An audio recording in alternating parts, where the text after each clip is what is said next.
ഓട്ടോറിക്ഷയിൽ മീറ്റർ പ്രവർത്തിപ്പിക്കാത്തവർക്ക് എതിരെ ഇന്നു മുതൽ കർശന നടപടിയാണ്.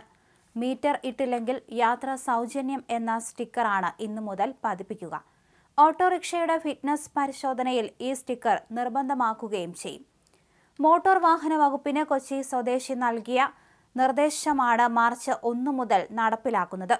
വിദേശത്ത് ഓട്ടോറിക്ഷകളിലെ യാത്രാവേളയിൽ ഫെയർ മീറ്റർ പ്രവർത്തിപ്പിക്കാതിരിക്കുകയോ പ്രവർത്തനരഹിതമാവുകയോ ചെയ്താൽ മീറ്റർ പ്രവർത്തിക്കുന്നില്ലെങ്കിൽ യാത്ര സൗജന്യം എന്ന സ്റ്റിക്കർ യാത്രക്കാരന് ദൃശ്യമാകും വിധം പതിപ്പിച്ചിരിക്കണമെന്ന് ട്രാൻസ്പോർട്ട് റോഡ് സുരക്ഷാ നിയമങ്ങളിൽ നിർദ്ദേശമുണ്ട്. കേരളത്തിൽ സർവീസ് നടത്തുന്ന ഓട്ടോകളിലും ഇത്തരത്തിൽ പതിച്ചിരിക്കണം. അല്ലെങ്കിൽ ഇതേ സ്ഥാനത്ത് ഇരുണ്ട പശ്ചാത്തലത്തിൽ വെള്ള അക്ഷരത്തിൽ വായിക്കാൻ കഴിയുന്ന ഫോണ്ട് വലിപ്പത്തിൽ എഴുതി വയ്ക്കണം. ഓട്ടോ യാത്രക്കിടയിലെ അമിത നിരക്ക് ഈടാക്കൽ സംബന്ധിച്ച പരാതികൾ ഉയർന്നു വന്നതിനെ തുടർന്നായിരുന്നു ഇത്തരത്തിൽ ദുബായിൽ ഇങ്ങനെയൊരു പ്രവൃത്തി നടപ്പിലാക്കിയിട്ടുള്ളത്. അതുപോലെ തന്നെയാണ് കേരളത്തിലും ഈ ഒരു സമ്പ്രദായം വരണമെന്ന് പരാതിക്കാരൻ ആവശ്യപ്പെട്ടത്.